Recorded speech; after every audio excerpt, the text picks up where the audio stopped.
Hello, gathered friends. I'm Horror Nuva, and welcome to Bionicle Deep Dive, where we analyze the tropes, characters, and lore of LEGO Bionicle.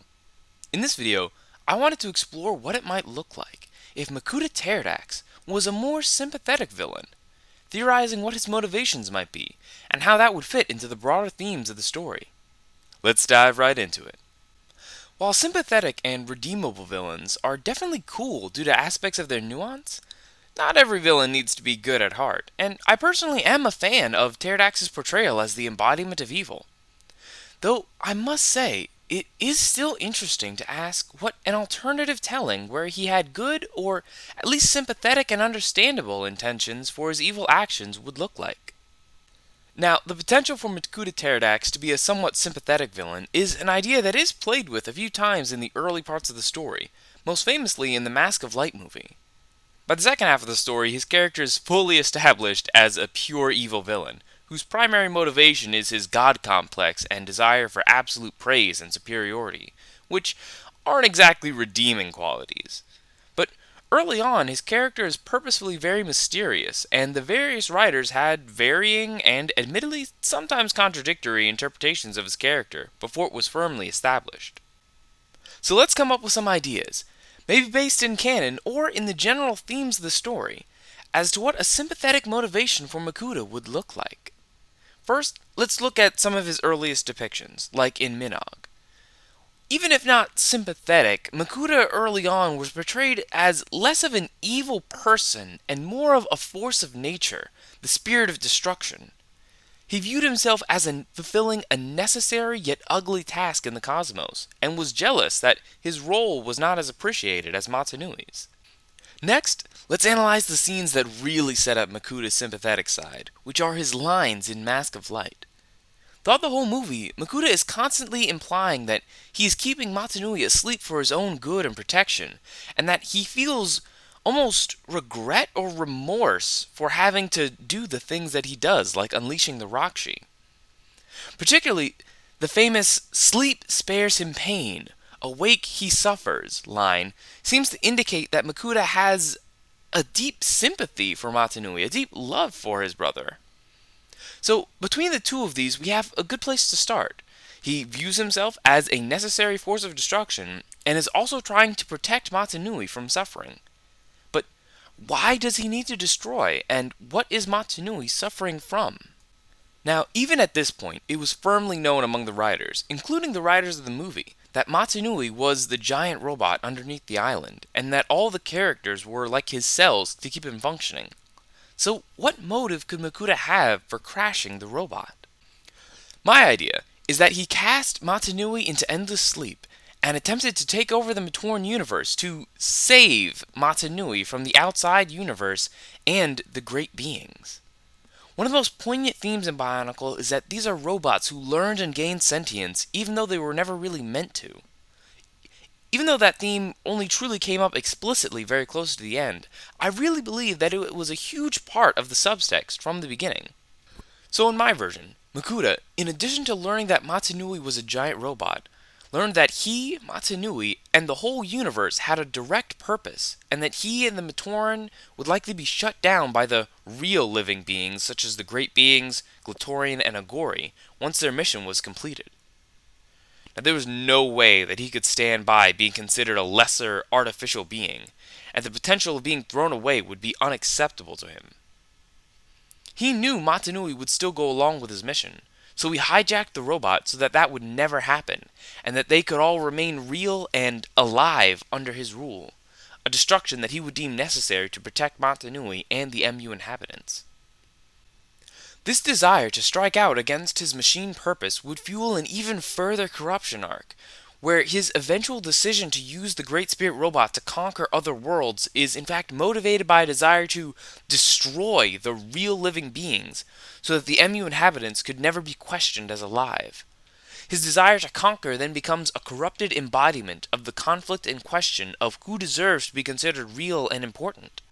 He started out just trying to save his brother and his world from being subjugated, but in the process became so obsessed with breaking away from the designs of the great beings that he oppressed everyone else. Makuta breaking away from the mission of the Great Beings also ties well into the thematic role of Makuta opposing all that the Toa and Motunui stand for, as now he is fully breaking away from the virtue of destiny. I also wonder how his understanding that the universe and all its people were made to be worker drones affects his opinion of the Matoran. Especially since, according to statements by Greg, the MU inhabitants gaining sentience took a while to happen, and that only a small percentage had sentience during the early days, meaning that he likely saw the Matoran being just drones for a time. Perhaps this is why Teridax came to view them and the Toa as lesser beings who ought to worship him. He even states in Time Trap his belief that the Matoran are meant to be led by superior beings, such as himself. So, perhaps the only beings that Teridax truly considered to be real and deserving of respect were himself and Motunui. He probably didn't even really regard his fellow Makuta from the Brotherhood like that. After all, he says as much, that he has no allies, for he has no equals. Something I really enjoy about this interpretation is that it's actually surprisingly consistent with the original story. We don't actually have to change any of Makuta's actions or the plot points of the series, they all still work. It's just the underlying intentions that are different. There are even more bits that fit well with this interpretation. It is shown in the journey's end that Makuta did in fact know about Motunui's mission to restore Sirius Magna, at least by the time of their battle, and that he held great disdain for their destiny and the great beings who created them for this purpose. He openly mocks and challenges the great beings to tell him what he must do. This interpretation even makes some of the things Makuta said in the battle make more sense.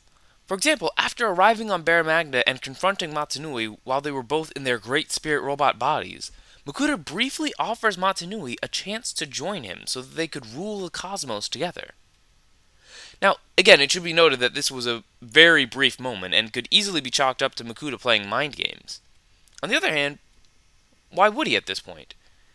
He has no need for tricks anymore, having achieved ultimate power by gaining the Great Spirit robot body.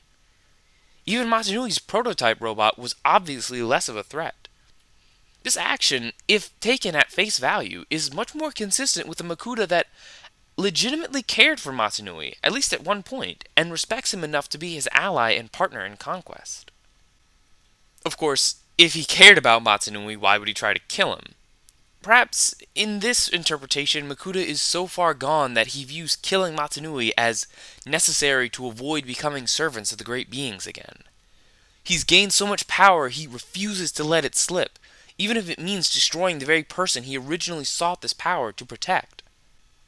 If we went this route, it would make an interesting parallel to Anakin Skywalker from Star Wars, who fell to the dark side to gain the power to save his wife Padme, only to attack her when she wouldn't go along with his evil. This version of Makuta is one who was initially motivated by love and by a desire to be respected as a real person, rather than just a tool to be used and thrown away.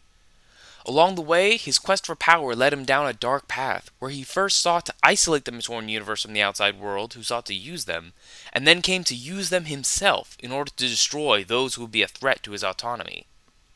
Sympathetic intentions that led to the path of evil. Though, in a strange and indirect way, he ended up succeeding.